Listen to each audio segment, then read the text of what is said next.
Hello, welcome to Comic Tropes. I'm your host, Chris. Today, I want to talk about new superhero characters being forced on the readers.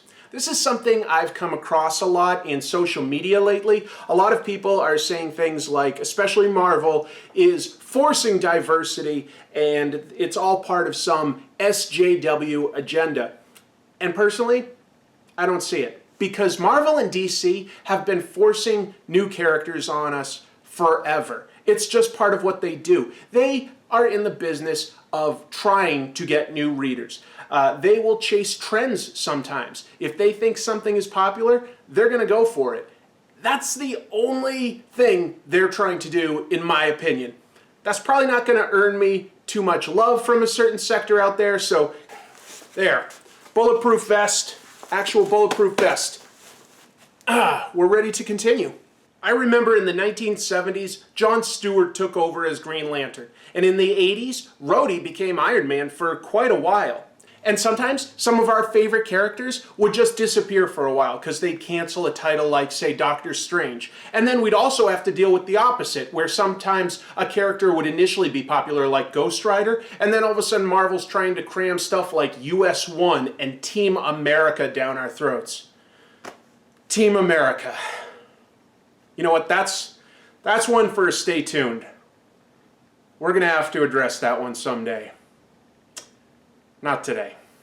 In 1993, DC's Bloodlines went through over 20 of their titles, forcing about 27 new characters on us. Only Hitman took off, the rest were all pretty bad. But one was especially lame. I'm talking about Gunfire from Deathstroke Annual Number 2. And he's just so lame. Let's get into it. The story kicks off with a prologue at Metropolis Airport. We meet this lady in green called Venom. Venom. There's a super catchy villain name for you. That's right up there with Polka Dot Man and Paste Pot Pete. Venom is one of 7 aliens who come to Earth, and that's what the entire Bloodlines crossover is based on. According to the trading cards that came out to promote this storyline, each of the 7 aliens represents a different sin. Venom's is supposedly greed. And I'm just going to have to take the trading cards at their word on that one, because I don't see anything in this story that indicates that Venom is especially greedy or greedier than any other of her alien brethren. But, you know, as we read the story, let's take a look. Let's see if Venom is greedy. Anyway, these aliens can shapeshift from a human form into a massive xenomorph that's basically a ripoff of the Alien movies. They even kill their prey with a mouth within a mouth.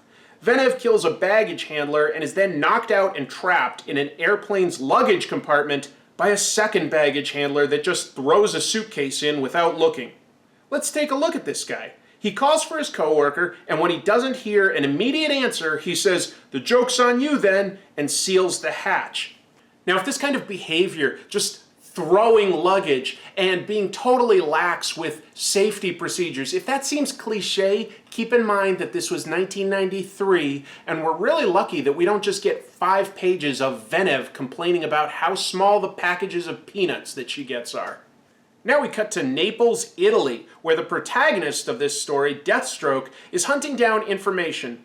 And you know what? I can actually skip anything that has to do with Deathstroke in this story, because none of it is important to the plot. There's nothing in this that's important other than you know that Deathstroke is looking for information and he's going to come across Venom. There's nothing in this story that tells a new reader who Deathstroke is, why he's important, what makes him unique, what his goals are, etc. None of that comes into play. The only thing we might learn is that he's a good soldier, okay? We learn that much. But you'd kind of guess that, I think, because he's the title character in this comic. You don't learn anything in this issue about him. And you know what? I think that's a shame, because I think that Deathstroke is a really interesting character. I really like Deathstroke, and I'd love to talk about him and go into detail, but this story doesn't address anything about him that's important, so we have to just table that, and hopefully someday down the road we can talk about Deathstroke the character. I'd like to give this issue one compliment since the story is so bad. I think the art is mostly pretty good. I say mostly because these pages look good, but the art quickly deteriorates as we continue. I'll point out where I think the artist felt the deadline pressures the most. So who is the artist? Steve Irwin. No, not the Crocodile Hunter. That guy passed away in 2006. This Steve Irwin just sort of finished comics around 1998 and faded away. I'm not sure which Steve Irwin I'd rather be. So we'll skip past Deathstroke murdering a bunch of criminals in Italy, and we cut to Orly International Airport in Paris, where Venom lands. And I have to admit to doing a double take when I saw Orly International Airport. That's a real place, but it's spelled just like the "Oh really" owl meme. And I instantly just started daydreaming about that meme and wondering, how did that get created? And then I had to remind myself, oh yeah, you're supposed to be doing a review of this comic. That's how boring it is. I just started daydreaming about a really mundane meme instead of focusing on this story. Let's push forward. Venom kills another baggage handler, and then some more airport personnel talk about how tasty she looks. After you get done picking up your socks, which were undoubtedly knocked off by that ironic joke, can we just take a moment to acknowledge how ridiculous it is that a woman in a green cloak can walk around on an airport tarmac without any security caring? Hey, who's that pretty lady in the cape walking around by all those airplanes? Who cares? She's beautiful. C'est la vie. So now we're a third of the way through the story, and we cut to Van Horn Industries, a weapons manufacturer located in France. And we're only just now meeting Andrew Van Horn and his father Gunther, the president, which is kind of late in the story because Andrew is the main supporting character in this story and really the only reason for this story to take place. But before I get ahead of myself, I should mention that the Van Horns are American, and the entire remainder of this story takes place in their building. So why is this story set in France? They're all American, everything takes place in one building. I mean, this story could take place in Minneapolis and absolutely nothing about it would be different. We're not going to suddenly, in the final act, meet a character named Pierre that loves to eat snails. There's nothing like that that takes place. This would be like if I suddenly revealed that this very episode of Comic Tropes, I'm actually filming it in France. That's right, I mailed out my set, I flew out, I'm in Paris, France, recording this very episode right now, and I'll tell you, it's beautiful. I'd really love to show you. I mean, wow, look at this architecture. Look at the Eiffel Tower. This stuff is just gorgeous, and I'd love to show you, but I just can't. It's just not important. By the way, our introduction to Andrew Van Horn is pretty underwhelming. While his father works on approving weapons, he walks up and literally says, "I'm holding the future of Van Horn Industries in my sweaty little hand." So here's what we know about Andrew Van Horn. He has an unfortunate ginger mullet, he works for his daddy, and he has sweaty little hands. Superhero material. Deathstroke visits Mr. Van Horn as his alter ego Slade Wilson because they're old friends and Slade needs new armor. And these pages are what I was talking about earlier. Apparently Steve Irwin was right up against the deadline here because everything gets a lot less detailed. All the characters go their separate ways. Andrew meets up with Benjamin and Yvette, who get to be his supporting cast once the Gunfire comic gets launched. Gunther Van Horn goes to his office where Venom has killed his secretary and attacks him. But Gunther apparently keeps a loaded 50 cal machine gun in his office. I'd kind of like to see how he got that one past his board of directors. Look, I can hit our quota in manufacturing all those shotguns this season, but I'm going to need a few things from all of you. I'm going to need a better parking spot, and I'm going to need permission to keep a loaded 50 cal machine gun in my office. It's not asking that much. I can hit the deadlines. But the machine gun is useless against Venom, and she kills both Gunther and Andrew. And now I would like some thanks for not making any bad puns about Gunther's name, considering he works in weapons industry. Gunther, weapons, I mean, you can put it together. You make the joke. So Gunther's dead, and Andrew seems to be dead, but he actually wakes up. And this is how every single character in every Bloodlines comic gets their powers. It's all the same origin. They get bitten by the alien who drains their spinal fluid, and a very small percentage of those people actually get superpowers from this, which I'm going to call bullshit on. Because even if their bite gives you superpowers, you've still had your spinal fluid drained. That means your brain is going to be rattling around in your skull, giving you a concussion every step you take.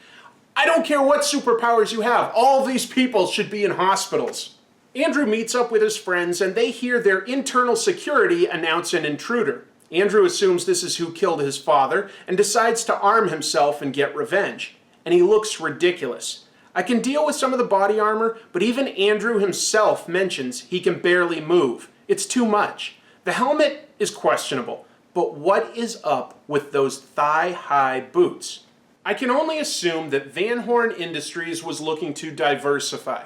Look, we're doing really well with weapons, no question, but we need to manage our risk. I think that stripper clothes is the way of the future, so I want to put about 25% of our assets into designing some really kick-ass thigh-high stripper boots. Now calling himself Gunfire, Andrew walks through his business finding dead people everywhere.